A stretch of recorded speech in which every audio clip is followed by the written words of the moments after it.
Stop. Before you say another word, answer this question. What are you doing tonight? I'm meeting some friends for dinner. Interesting. Now tell me, what will you do if it rains? I'll probably stay inside. Perfect. You just used 3 different future forms without even thinking about it. And that's exactly what we're going to master today. Welcome to the HZ English Pod, everyone. I'm Sophie. And I'm Liam. Today's episode might just change the way you speak English forever. That's a bold claim, Liam. It's true, because here's the thing. Most English learners know the rules about future tense, but they freeze up when it's time to actually use them. Guilty as charged. When I first started learning English, I would spend 5 seconds in my head trying to decide, should I say will or going to? And by the time you decided, the conversation had moved on, right? Exactly. So today, we're not just teaching grammar, we're teaching you how to think in English. But before we dive in, if you're serious about fluency, hit that subscribe button right now. And here's why. We upload new episodes every week designed to make you sound natural, not robotic. Tap the like button too. It tells us you want more content like this. All right, let's get into it. Liam, what's the biggest mistake you see students make with future tense? They think will and going to are interchangeable, like they're just 2 ways to say the same thing. But they're not? Not even close. Each one tells a completely different story. Let me prove it. Sophie, imagine I say, I'm going to marry you. Okay, that sounds like you've been planning this. Exactly. Now imagine I say, I'll marry you. That sounds more spontaneous, like you just decided right now. Bingo. Same topic, completely different meaning. That's the power of choosing the right future form. So let's break this down for our listeners. Going to is for plans you've already made in your head. Right. These are things you've been thinking about. Maybe you decided yesterday, maybe last week. The decision is already done. Give us some examples. Sure. I'm going to learn Spanish next year. That's a plan. You've been thinking about it. We're going to move to a bigger apartment. You've discussed it, you've looked at places. She's going to quit her job. That's a decision she's already made, even if she hasn't told her boss yet. I love that last one because it shows that going to is about the decision being made, not the action happening. Brilliant point. Now let's flip to will. Will is your go-to for instant decisions, things you're deciding right this second. Picture this. You're sitting on the couch, your phone rings across the room. I'll get it. You didn't plan to answer the phone, you're deciding right now. Or you're at a restaurant. You look at the menu for the first time. I'll have the chicken. Instant decision. Here's another scenario. Your friend looks sad. Don't worry, I'll help you. That's a spontaneous offer. Sophie, I'm noticing a pattern here. A lot of these will examples are offers or promises. That's the second big use. Will is perfect for promises, offers, and predictions. I'll call you tomorrow. That's a promise. I'll carry those bags for you. That's an offer. It'll be sunny tomorrow. That's a prediction. Although for predictions, we can also use going to if we have evidence. Ooh, this is where it gets interesting. Look at those dark clouds. It's going to rain. You have evidence, the clouds, so you use going to. But if you just have a feeling with no evidence, I think it'll rain tomorrow. Use will. evidence equals going to. Feeling equals will. Can we talk about something that confuses everyone?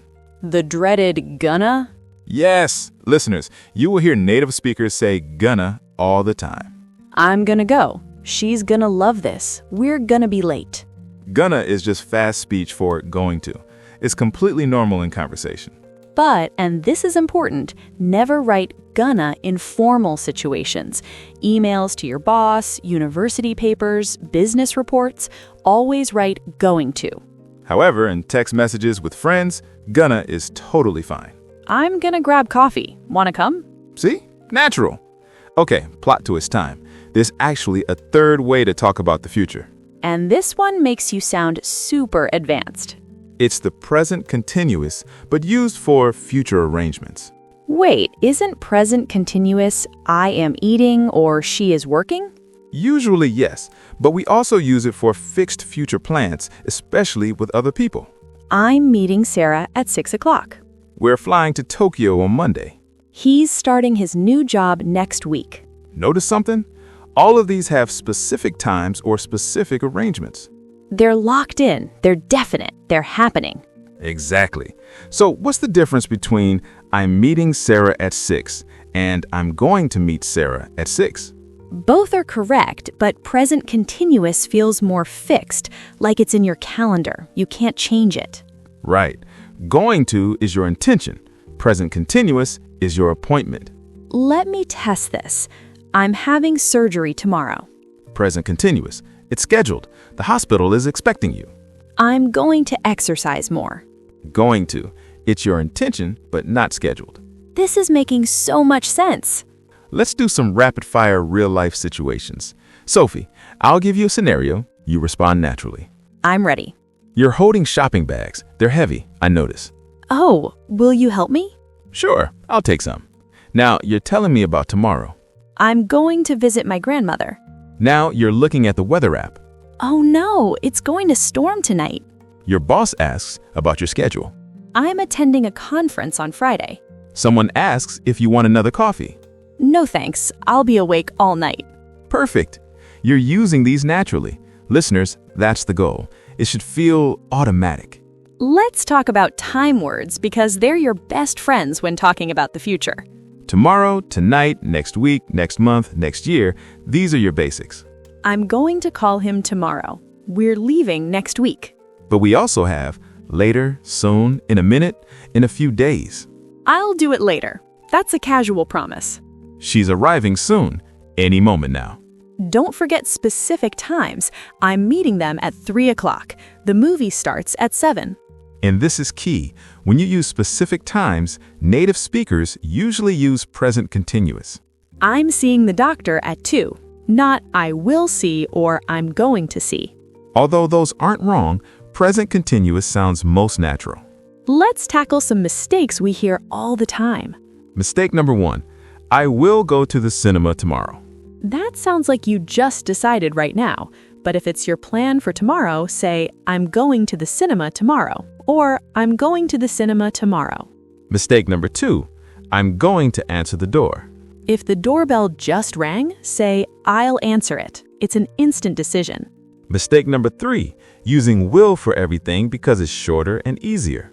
I did this when I was learning. I will go shopping tomorrow. I will meet my friend. I will cook dinner. It's not wrong, but it sounds unnatural. Native speakers mix it up. We use going to for plans, present continuous for appointments, and will for spontaneous moments. All right, listeners, pause this episode for 10 seconds and answer this question out loud. What are you going to do this weekend? Say it out loud. I'm going to, and complete the sentence. How did that feel? Easy? Difficult? Here's one more. What are you doing tonight? Use present continuous if you have plans. I'm watching a movie or I'm studying English. And if someone asks you for help right now, what do you say? I'll help you.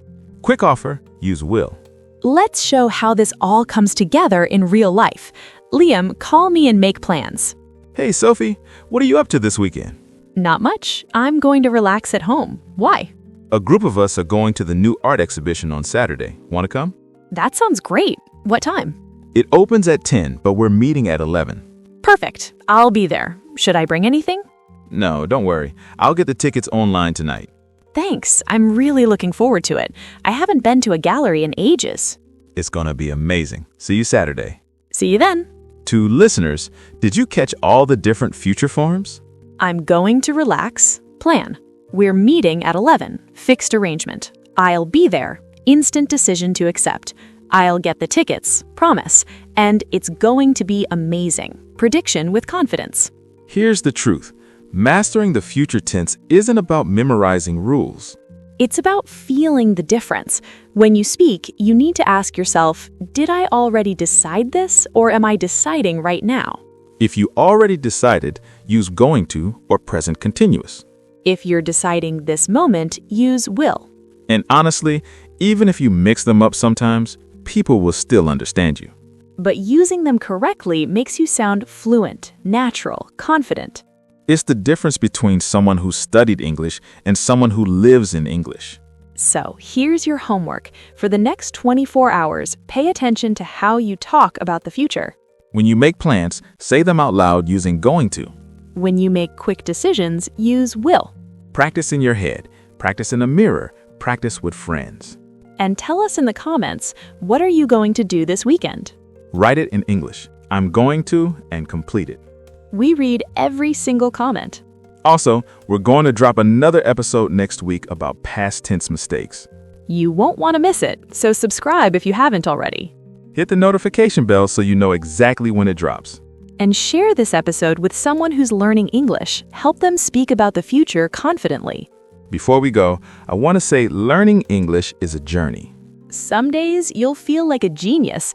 Other days you'll forget basic words. That's completely normal. We've both been there. The key is consistency. Keep listening, keep practicing, keep showing up. We're going to be here every week with new lessons, new tips, new conversations. Because your English goals, they're going to happen. And we'll be here supporting you the whole way. Thank you so much for spending your time with us today. This is the HZ English Pod. I'm Liam. And I'm Sophie. Until next time, keep speaking, keep learning, and keep growing. See you next week.